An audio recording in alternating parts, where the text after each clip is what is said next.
الحمد لله وكفى والصلاة والسلام على خاتم الأنبياء سيدنا محمد المصطفى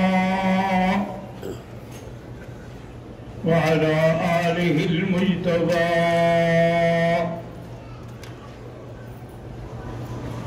اللهم صل على سيدنا محمد النبي الأمي الهاشمي وعلى آله وأصحابه نجوم الهدى.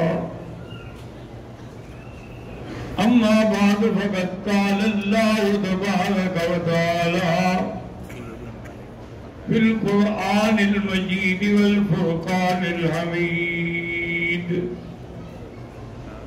أعوذ بالله من الشيطان الرجيم. بسم الله الرحمن الرحيم. يا أيها الذين آمنوا توبوا إلى الله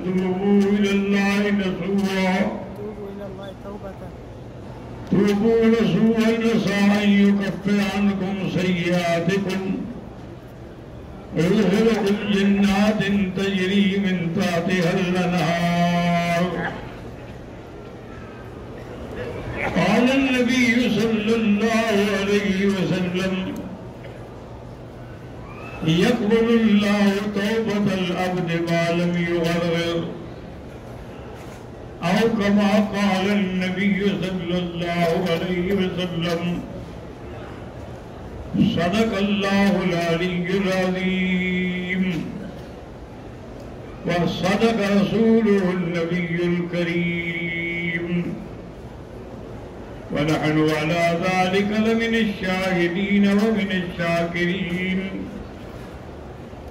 والحمد لله رب العالمين. رب اشرح لي صدري ويسر لي أمري واحلل عقدة من لساني يفقهوا قولي. سبحانك لا علم لنا إلا ما علمتنا إنك أنت العليم الحكيم. برادران اسلام، آج کے درس میں فضیلت توبہ کے بارے میں عرض کروں گا، کیونکہ جتنے لوگ بھی الحمدللہ عمرے پہ آئے ہیں ان سب کا منشا کیا ہے؟ یہی ہے کہ ہماری اصلاح ہو جائے، ہمارے گناہ معاف ہو جائیں. تو اس طرح وہ یہ ہے کہ زبانی کلامی طور پہ کہنے سے توبہ توبہ، اس سے توبہ نہیں ہوتی. یاد رکھیں، توبہ کے کچھ تو اوقات ہیں.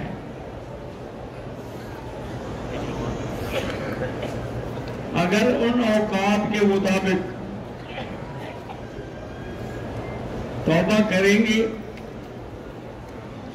انما التوبة على الله للذين يعملون السوء بجهالة ثم يتوبون من قريب فأولئك يتوب الله عليهم. وليست التوبة للذين يعملون السيئات حتى إذا حضر أحدهم الموت قال إني تبت الآن. توبہ کا معنی یہ ہوتا ہے کہ جب آدمی سے گناہ ہو تو فوراً توبہ کرے.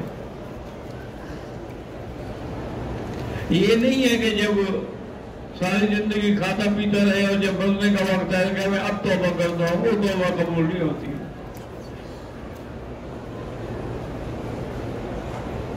اگر آدمی کی نیت صحیح ہے توبہ کرنے کی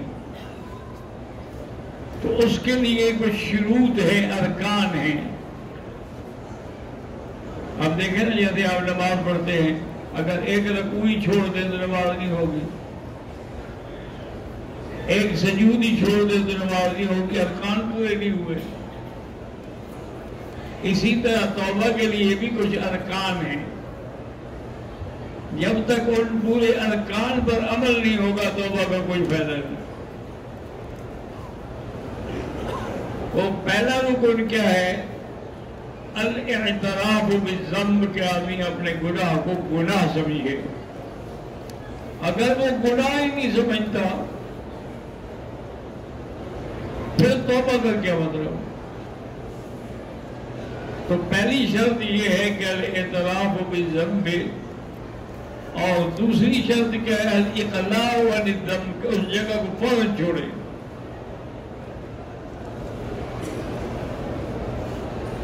اور اسی طرح تیسری شرط یہ ہے کہ والعزم علی ان لا یعود ابدا، پکے ارادے سے فیصلہ کرے کہ میں پھر یہ گناہ کبھی نہیں کروں گا۔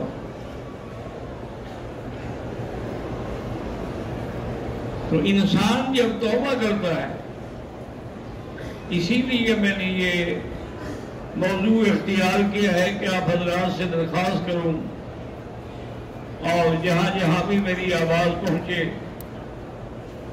ان سب سے درخواست کرتا ہوں کہ پہلے توبہ کرو۔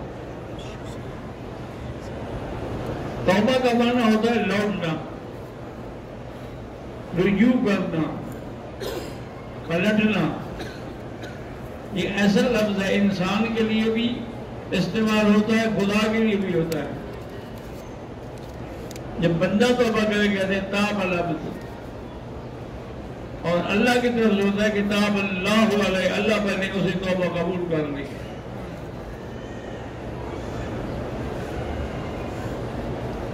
تو اس لیے ہمیشہ توبہ کی ایک بہت بڑی اہمیت ہے۔ حضور نے فرمایا کہ دیکھو، انی استغفر اللہ فی کل یوم 100 مرۃ۔ نبی معصوم ہیں، گناہوں سے پاک ہیں، لیکن فرماتے ہیں کہ میں ایک دن میں کم از کم 100 دفعہ توبہ کرتا ہوں۔ اور صحابہ بھی کہتے ہیں کہ کبھی ہم حضور کے ساتھ بیٹھے ہوتے تھے تو حضور توبہ کر رہے ہوتے، استغفر اللہ واتوب الیہ، ہم گنتے جاتے تھے، کبھی 70 ہوتا، کبھی 100 ہوتا۔ جب اللہ کے پیغمبر 100 دفعہ توبہ کریں تو پھر ہم انسانوں کی کیا پوزیشن ہے، عام آدمی کی کیا حالت ہے؟ اس لیے سب سے پہلی چیز یہی ہے کہ جب آدمی توبہ کرتا ہے تو اللہ اپنے بندے پہ خوش ہوتے ہیں کہ علم عبدی ان لہ ربا یغفر الذنوب، کیا میرے بندے کو پتا ہے کہ میرا رب ہے جو بخشے گا؟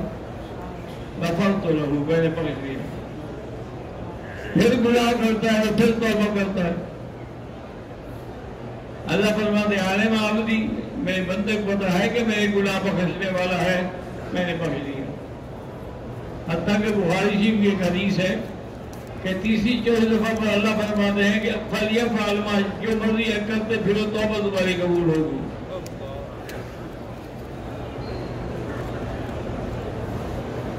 اللہ کے پیغمبر بھی توبہ کریں، صحابہ بھی توبہ کریں، متقی پرہیزگار بھی توبہ کریں، اور ہم انسان نہ کریں۔ اور دوسری بات یہ ہے کہ توبہ کرنے سے اللہ کو بڑی خوشی ہوتی ہے۔ حضور نے مثال دے کے سمجھایا، آپ نے فرمایا کہ ایک بندہ تھا، اس نے اپنی موٹری میں سارا سامان رکھا ہوا تھا، کھانے کا، پینے کا، پانی وغیرہ۔ ایک جگہ اس نے اپنی اونٹنی کو درخت کی ٹہنی سے اس کو باندھا اور خود اس درخت کے نیچے سو گیا۔ اللہ کی شان ہے کہ نیند آ گئی، نیند تو نیند ہے نا جی، نیند اور موت کب پوچھتی ہے؟ نیند آ گئی اور جب نیند کھلی دیکھا تو اٹھنی نہیں ہے. اب یہ بڑا پریشان ہوا کہ یا اللہ یہ صحرا ہے یہاں کچھ بھی نہیں ملتا. اونٹنی پہ میرا سارا سامان تھا وہ بھی غائب ہو گئی. اتنے بڑے صحرا میں کہاں ڈھونڈوں. یہ کہہ کے دعا مانگتے مانگتے پھر سو گیا. پھر جب آنکھ کھلی تو دیکھا کہ اونٹنی تو کھڑی ہے تو خوش ہو کے کہنے لگا اللہم انت عبدی وانا ربک. یعنی خوشی سے یہ بھی بھول گیا. کہنا یہ تھا کہ انت ربی وانا عبدک, تم میرے رب ہو میں تیرا بندہ ہوں. کہہ بیٹھے نہیں تو میرا بندہ میں تیرا رب ہوں. شدت خوشی سے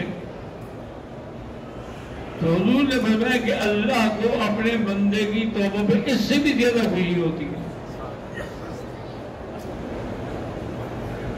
جب بھی وہ توبہ کرتا ہے, لیکن شرط یہ ہے کہ توبۃ نصوحا, ایسی سچی توبہ کہ دوبارہ وہ گناہ کبھی نہ کرے. اگر پھر وہ گناہ کرے تو پھر اس توبہ کا کوئی فائدہ ہی نہیں.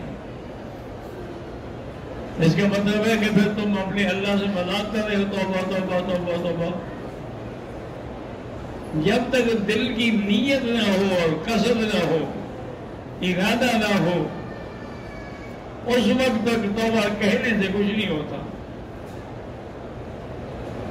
ایک دن سیدنا امیر المومنین عمر بن الخطاب رات کو گشت کر رہے تھے. آپ کی عادت تھی اپنی خلافت کے زمانے میں رات کو گشت کرتے تھے گلیوں میں. دیکھا کہ ایک نوجوان ہے وہ گا بھی رہا ہے اور اس نے سامنے اپنے قمیض کے دامن میں بوتل بھی کوئی چھپائی ہوئی ہے. حضرت سمجھ گئے کہ یہ شرابی ہے, نشے میں آ کے گا رہا تھا. آپ نے روکا اس کو, رک جاؤ. اب جب اس نے دیکھا کہ حضرت عمر سامنے آ گئے ہیں تو اس کی تو زندگی ختم ہو گئی. اَمَّن يُجِيبُ الْمُضْطَرَّ إِذَا دَعَاهُ. انہوں نے کہا یا اللہ میں اس گناہ سے توبہ کرتا ہوں, کبھی نہیں کروں گا, امی میری عزت رکھ لو. حضرت عمر نے فرمایا بھی کیا ہے تمہاری بوتل میں؟ انہوں نے کہا حضرت یہ سرکہ ہے. اور سرکہ ہے؟ انہوں نے کہا ہاں سرکہ ہے. لے وہ بوتل لے آیا. حضرت عمر نے بھی سونگا, سارے صحابہ جو ساتھ تھے ان کو سب نے کہا یہ تو سرکہ ہے. انہوں نے کہا بھی اگر یہ سرکہ ہے تو پھر اس کو ہم کسی طرح سزا تو نہیں دے سکتے. کہا کہ اچھا بھی جاؤ. اب وہ حضرت عمر سے تھوڑا سا دور ہوا, سجدے میں گر گیا کہ یا اللہ نے تم نے میری لاج رکھی ہے, میں بھی کبھی یہ گناہ نہیں کروں گا. توبہ کر لی, توبہ ہو تو پھر ایسی توبہ ہو. اسی طرح سے ایک بہت بڑا ظالم قاتل ڈاکو آدمی تھا, اس نے 99 قتل کیے. پھر خیال آ گیا کہ میں نے قتل تو کر لی لیکن میری توبہ بھی قبول ہوگی. حل من توبت. کسی نے کہا بھی ہاں ایک راہب ہے, وہ عیسائیوں کا بہت بڑا پادری عالم ہے, اس سے پوچھو. ہم جاہل لوگ, مجھے کیا پتا. وہ اس راہب کے پاس گیا, اس کو اپنا سارا واقعہ سنایا. انہوں نے کہا اللہ کے بندے ایک آدمی کو ناحق قتل کیا جائے تو اس کی جزا اللہ نے فرمایا جزاؤہ جہنم خالدا فیہا وغضب اللہ علیہ ولعنہ وَأَعَدَّ لَهُ عَذَابًا مُهِينًا. اگر یہ ایک کے قتل پر اتنا سزا ہے تم تو 99 کے قاتل ہو, تمہاری توبہ کا کیا مطلب ہے؟ اس کو بھی غصہ آیا, تلوار نکالی, راہب کی گردن بھی کاٹ دی. کہنے لگا چلو توبہ تو منظور نہیں ہوتی, 100 تو پورا کرے. پھر اس وہاں سے چلا, پھر خیال آیا کہ میں بندوں کے چکر میں کیوں آ رہا ہوں؟ توبہ تو اللہ کی نے قبول کرنی ہے. میں یقین کر کے پوچھوں کہ توبہ قبول ہوگی کہ نہیں ہوگی. راستے میں ایک آدمی ملا، اس کو سنایا اور نے کہا ایسا کرو کہ وہ سامنے ایک بستی ہے جس میں علماء ہیں، وہاں جا کے مسئلہ پوچھو گے تو تمہیں صحیح جواب ملے گا. انہوں نے کہا بھائی تمہاری مہربانی، اور پھر اس بستی کی طرف چل پڑا. اللہ کی شان ہے، موت کا وقت مقرر ہوتا ہے، موت آ گئی ہو گر گیا. اب دل میں ایک آتا تھا کہ میں توبہ کے لیے جا رہا ہوں، کہ موت آ گئی. اللہ کے فرشتے دونوں آ گئے، عذاب والے بھی اور رحمت والے بھی. عذاب کے فرشتوں نے کہا کہ اس نے 100 آدمی کا قتل کیا ہے، ہم اس کو جہنم میں لے جائیں گے. رحمت کے فرشتوں نے کہا کہ بھئی یہ جا تو توبہ کے لیے رہا تھا نا، ارادہ تو توبہ کا تھا نا، ہم اس کو رحمت والے حصے میں لے جائیں گے. اسی دور میں اللہ نے ایک انسان کے روپ میں فرشتے کو بھیجا. اس نے دونوں کی بات سنی اور کہا بھی میں تمہارا فیصلہ کروں، مجھے حکم مانو گے؟ انہوں نے کہا مانیں گے. انہوں نے کہا ایسا کرو کہ اس جگہ سے وہ بستی جہاں اس نے قتل کیے ہیں اس کی پیمائش کرو، اور یہاں سے جہاں جا رہا تھا علماء کی بستی وہ بھی پیمائش کرو. اگر وہ قتل والی بستی قریب ہو جائے تو پھر تو اس کو جہنم میں ڈالو، اور اگر علماء والی بستی قریب ہو جائے تو پھر اس کی توبہ کو کہ قبول ہو گئی، توبہ کی نیت سے تو جا رہا تھا. اب انہوں نے پیمائش شروع کی، اللہ کی رحمت جوش میں آ گئی. اللہ نے فرمایا کہ یا ارض العالم تقربی و یا ارض الظالم تباعدی، اور بستی جس میں اس نے قتل کیا دور ہو جا، علماء کی بستی تو قریب ہو جا. زمین تو اللہ کے ہاتھ میں ہے. اب انہوں نے جب پیمائش کی تو کہتے قید شبر، ایک بالشت کے قریب وہ علماء والی بستی قریب ہو گئی. تو رحمت کے فرشتوں نے اٹھا لیا اور نے کہا کہ اس کی توبہ، اس کا مطلب ہے کہ قبول ہو گئی. اگر توبہ قبول نہ ہوتی تو پھر ایسا کیوں ہوتا؟ تو اللہ تبارک و تعالی، توبہ ایک ایسی نعمت ہے کہ اگر آدمی ایک دفعہ نہیں 10 دفعہ بھی توبہ توڑ بیٹھے، تو اسی لیے بزرگوں نے کہا ہے کہ بازا بازا گر کافر و قبر و بت پرستی، بازا بازا گر 1000 بار توبہ شکستی، بازا بازا. اگر 1000 بار بھی توبہ توڑ بیٹھے ہو پھر بھی نا امید نہ ہو، پھر توبہ کرو، کیونکہ توبہ کا وقت اس وقت تک ہے جب تک کہ معلومی غرب ہے. جب بندے کی موت آتی ہے اور گھر جانا شروع ہوتا ہے، یعنی پانی ڈالو اندر نہیں جاتا، گھر گھر کر کے باہر نکل، پھر توبہ قبول نہیں ہوگی. اسی طریقے سے توبہ اس وقت تک قبول ہوگی حتی تطلع الشمس من مغربہا، جبکہ سورج مغرب سے نہ نکلے اس وقت تک توبہ قبول ہوگی، اور جب سورج مغرب سے نکلے گا تو کوئی توبہ قبول نہیں ہوگی. اس لیے ہر آدمی، مرد ہے، عورت ہے، جوان ہے، بچہ ہے، بچی ہے، اللہ پاک آپ کو کعبۃ اللہ میں لے کے آئے ہیں. ہر دکھ کا، درد کا دوا جو ہے وہ استغفار ہے. حضرت حسن رضی اللہ تعالی عنہ، حسن بن علی بیٹھے ہیں، ایک آدمی آیا، انہوں نے کہا حضرت ہمارے مال میں برکت ہی نہیں ہوتی، ہم بڑے پریشان ہیں، دعا کر دیں. اور میں بھائی استغفار پڑھو.